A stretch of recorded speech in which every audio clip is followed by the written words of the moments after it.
Welcome to this episode of the White House 1600 Sessions. I'm Stuart McLaurin, president of the White House Historical Association, and today I have the privilege of being at Winterthur Museum and Gardens just outside Wilmington, Delaware. Well, it's difficult to imagine that the White House has not always been the museum standard experience that we know it to be today. In fact, 20 years before she became First Lady, it was 1941, and Jacqueline Kennedy visited the White House with her mother, and she was concerned that there was not the very best of American furnishings, fine arts, decorative arts. And so 20 years later, when her husband is elected President of the United States, and she's 31 years old at the time, she begins a role and experience over the next 3 years that put in place the process, the procedures that still govern and manage historic preservation, conservation, and acquisition at the White House today, and most importantly, maintain that museum standard that she envisioned. Well, today we're going to learn how she did that.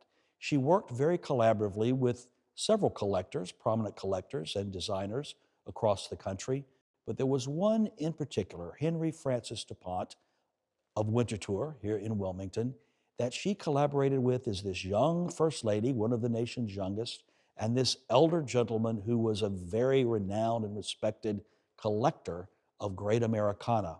And Mrs. Kennedy thought the White House should represent the very best of America. So that collaboration is what we're talking about today. Well, Elaine Rice Bachman was the curator of this phenomenal exhibit here at Winterthur.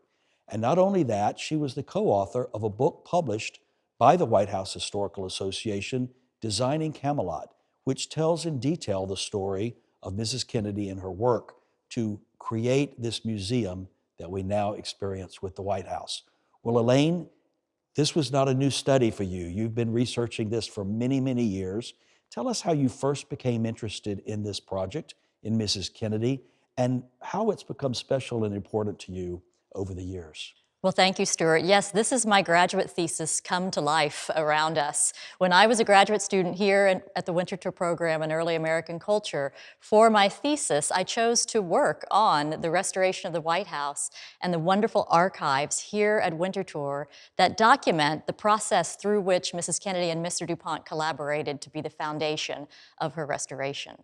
But it was something that I think I'd known about all my life from hearing my mother talk about the very television tour that is illustrated behind us. It made such an impression on her. And then being here at Winterthur and realizing that the archives were so rich with the documentation, which at that time had not really been studied as an academic study, it was a wonderful opportunity for a student. And obviously it was a great thesis topic because we're still talking about it 30 years later. That's right. Well, it was 60 years ago this year that CBS walked through the White House. Charles Collingwood was the famous reporter of the time. They had these very large cameras, much different than what we have today, and they were trundling through the state floor in that wonderful, eloquent voice of hers, bringing to life these spaces and these treasures. And not only did CBS air it, but ABC and NBC did as well. It was as if the whole nation watched this program.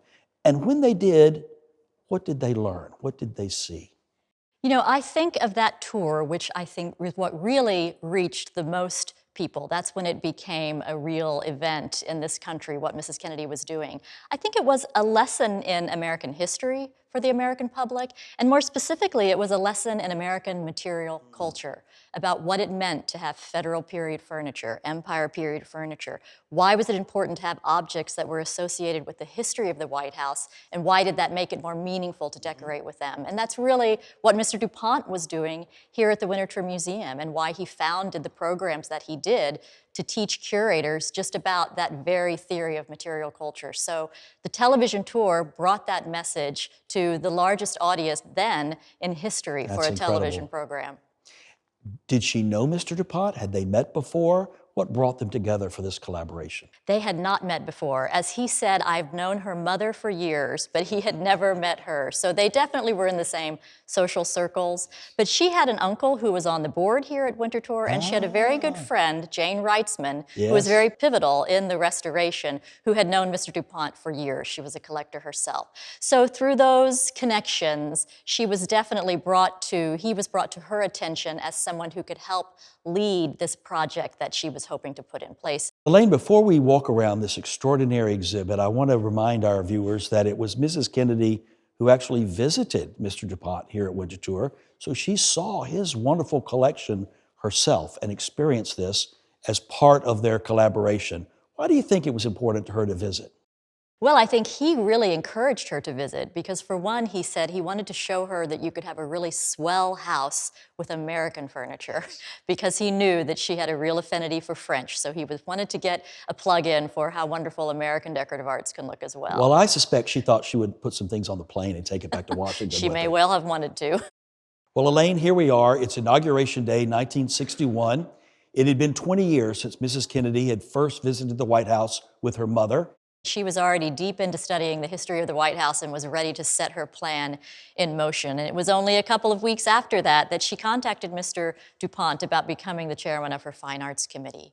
But of course, he was well known to those in the world of American decorative arts because he had founded the first Museum of American Decorative Arts here at Winterthur in 1951, and even a graduate program in 1952 for the study of decorative arts. So she would have been familiar with Winterthur and its reputation. Absolutely, yes. Well, let's go over and look at this correspondence between the two of them and some of the papers that represent the creation of this Fine Arts Committee.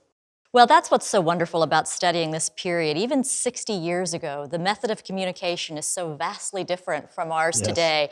Everything is written, typed, even telegrams. This is the Western Union telegram that she sent to Mr. DuPont at his home in Boca Grande, Florida, thanking him for agreeing to be the chairman of her Fine Arts Committee. And then immediately, the correspondence between them just began flying between Wilmington, Washington, Florida, wherever she was.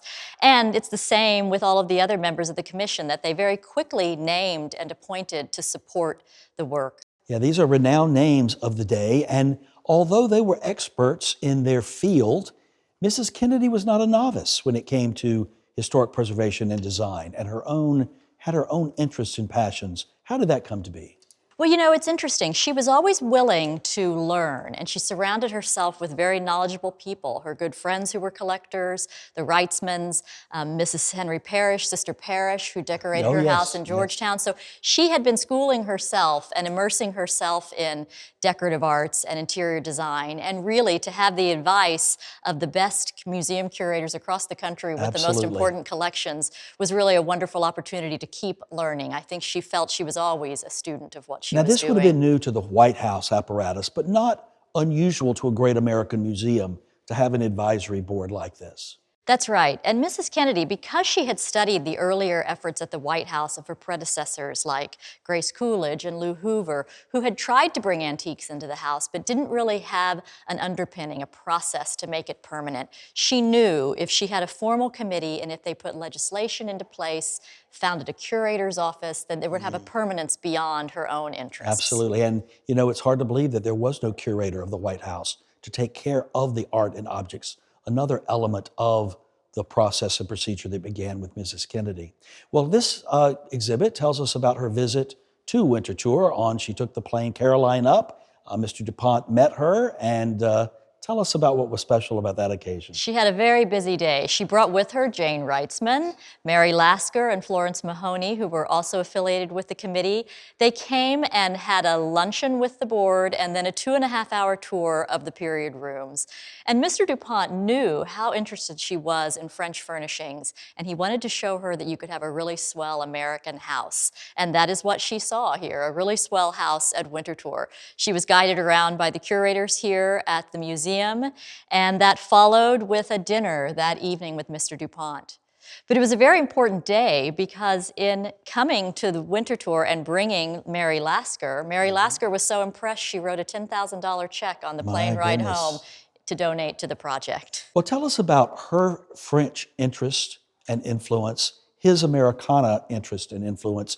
Did he pivot her away, or was she just diplomatic enough to balance and bring him along to what she wanted? I think it's the latter. She balanced so many people's interests, but you know, she had such an ability to communicate, to be deferential to Mr. DuPont, who was so much her senior, and to the other advisors, but she knew her own mind as well. So Elaine, I feel like we're walking onto the state floor of the White House because we're going to go through the green room, the red room, and end up in the blue room.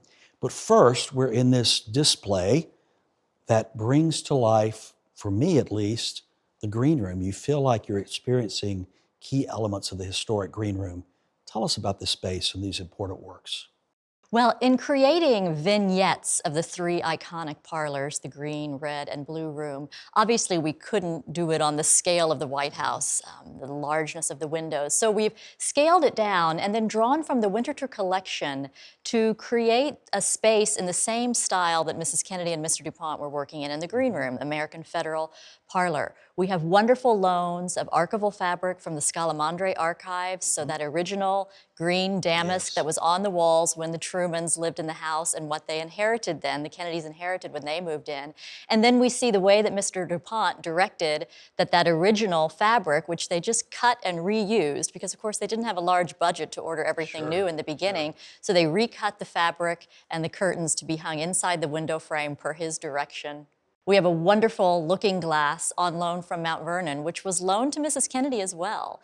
And that's important to remember that in the beginning, before they could acquire furnishings, they really sought loans from museums of pieces that had importance. And this was in President Washington's home in Philadelphia, and they've loaned it to us as well. That's remarkable in and of itself. So if Mr. DuPont and Mrs. Kennedy were to walk through these spaces as we are now, these would be very reminiscent to them. They would feel like they were in the spaces that they initially designed. So Elaine, let's walk into the red room. And there are obviously some beautiful things here, fabrics and trims that I recognize, and this beautiful pier table, which I don't recognize from the White House today. What's the story with that? It's so special. It's an Empire pier table made in France and once in the collection of Joseph Bonaparte, Napoleon's brother. And it was on loan to Mrs. Kennedy's White House in 1961 from the Philadelphia Museum of Art, and they've loaned it to us as well. She makes a particular point in the television tour to stop and tell Charles Collingwood about the Bonaparte Association of this table. Well, you know, for those who haven't seen the CBS program, it's still on YouTube, and you can walk through these spaces with Mrs. Kennedy as we're walking through today. And even though I think we're bringing it to life pretty well, I think she brought it to life pretty well herself. Anything else about the red room that's important to focus on here? Well, of course, we're surrounded by the wonderful archival fabric from Scalamandre of that iconic cerise red silk with the gold embroidery, which today still, we've just seen it in Mrs. Obama's official portrait. Right. But I'd like to point out the quote on the wall, which really kind of sums up that push and pull between Mrs. Kennedy's French affinity and Mr. DuPont's American, because there was a time when he really was opposed to an eagle mirror that was from France going into the red room. And Mrs. Kennedy assured him that as long as it has the eagle, it doesn't matter if it's French. I had a feeling she prevailed in many of those conversations. I think she won most of those. That's great. Well, let's go into the iconic blue room, perhaps one of the most well-known rooms in the White House. So Elaine, let's walk into this beautiful oval room, your interpretation of the blue room in the White House. As we know, there are 3 oval rooms in the original design of the White House, the now diplomatic reception room on the ground floor, the yellow oval on the residence level, and on the state floor, the centerpiece is the blue room. Beautiful things here. Let's start with this extraordinary fabric, which I recognize is from the Belanger suite of furniture that's in the blue room today. That's right, a very important suite of furniture by Pierre-Antoine Belanger. Many pieces of it existed at one time, but when Mrs. Kennedy moved in, there were only a few extant in the White House, and it was part of her project to gather as many of those original pieces as she could. And of course, today, so many of them are reunited. But this was the first time that they were really being put back on display in the blue room, and they went to great lengths to find create a fabric to upholster that suite that was as accurate as it could be based on what they knew about the historic period documents. So Scalamandre made an attempt to make a fabric that was less than successful. Ultimately, the eagle fabric that was made for Mrs. Kennedy was made by Tassinari and Châtel in Paris, because it was Monsieur Boudin, Stéphane Boudin, the principal of Janssen, who was really in charge of decorating the blue room, which was being underwritten by his patron, Jane Reitzman. Well, this is still very important in the White House today. We've been able, thanks to Mrs. Kennedy's original initiative, to reclaim 11 of the original 53 pieces that were in the White House, and we're still looking for others that may be out there in great-grandmother's attic, but so central to that room then and now. What else about the Blue Room was important at that time to Mrs. Kennedy? Well, the Blue Room was controversial because it was going to be mostly white. And Mrs. Kennedy wrote a very interesting letter to Mr. DuPont early in the project where she said she felt the colors of the parlors were hard red, hard green, and hard blue, and that your eye really needed a rest. And so she altered those colors just slightly and then gave the rest to the eye in coming in the Blue Room, which has white on white silk walls made by Scalamandre, and then is punctuated with this lovely robin's egg blue, so iconic with the Kennedys. This was all the design of Mr. Boudin, and as you mentioned, it's an oval room. It has something like 12 perforations in its walls from doors and windows and fireplaces. And he was so genius in creating this tented valance all the way around the room that really created a cohesion in that space. Well, you go into the Blue Room today, and there have been several iterations of blue over the years with different first ladies, but it all harkens back to this moment in time that was so important to Mrs. Kennedy and the legacy. Let's talk about, just briefly, the room colors. There's no law that says the Blue Room has to be blue. Tell me about the custom and traditions of the White House and how things are the way they are. Yes, these parlors had had these traditional colors since the middle of the 19th century. And Mrs. Kennedy, even though she was bringing so much change, I think she understood there was a limit to how much change the American public might tolerate. So she stayed with those traditional colors, but really brought a youthful zest to them. This robin's egg blue, the cerise red, the moss green, changed them just enough to make them special and to be something that she was contributing, but keep them traditional. So I think she struck a very good balance.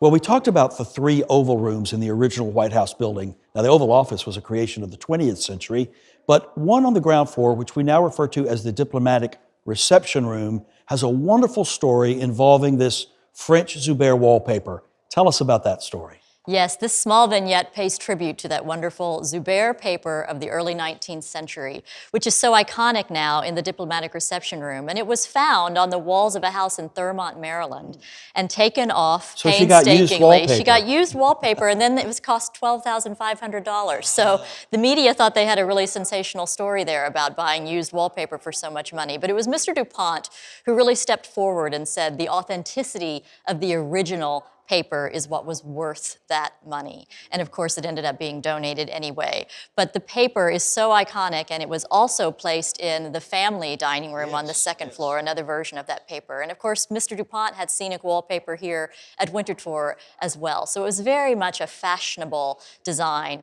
So this wonderful Zuber wallpaper, which was placed in the Kennedy presidency, is still in the Diplomatic Reception Room today, and it goes the entire surrounding of the Diplomatic Reception Room. It's still very, very special.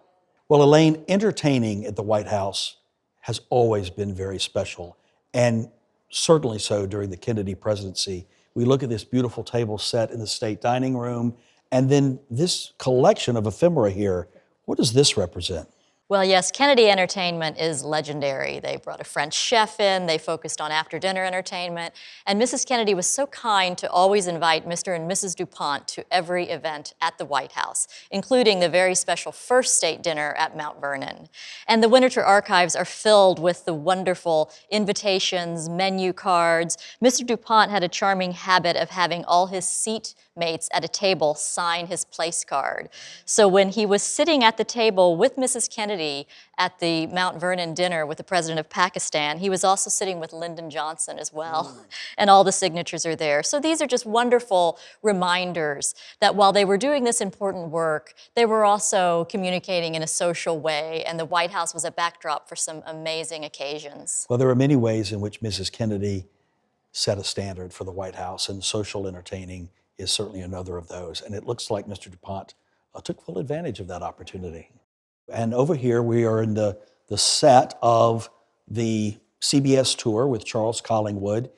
The red dress she's wearing there, although this is a black and white picture, the large picture, but there we see it in red there. They're in the East Room of the White House. And there's the famous Life magazine, of course, the cover. That's such a beautiful, wonderful photograph of her. But here she is, this young First Lady, really raising the curtain on the White House for the American people for the very first time. Do you know how this interview came to be and not only its importance when it began to be shown, but why was this experience important to Mrs. Kennedy? Well, you know, there was enormous public interest in what she was doing. It was being covered in all the print magazines. She famously allowed Hugh Sidey to have this interview for Life, which made it extremely popular. Life, one of the most widely read magazines at the time. And it was from that magazine article that CBS approached the Kennedys with a television tour. And, you know, Mrs. Kennedy was pretty averse to meeting with the press, to media, but I think she understood how important it was that her own narrative get across, and so this was the perfect opportunity. And you know, many people may think she was scripted because she was so knowledgeable about speaking, but no, these are her actual notes that she made for the tour. These are on loan from the John F. Kennedy Library and Museum, and it shows each of the rooms she wanted to go into and what she wanted to talk about there. And then, when the cameras rolled, she was perfectly able to present the depth of history about the decorative arts, about the rooms. I think it really was extraordinary for Americans to feel they were having this intimate tour of the White House with the First Lady. Absolutely. And one piece that I love is at the very end when President Kennedy joins them. And I'll paraphrase what he said roughly, that he's so proud of her for what she's done and how other First Ladies that follow will benefit from this work.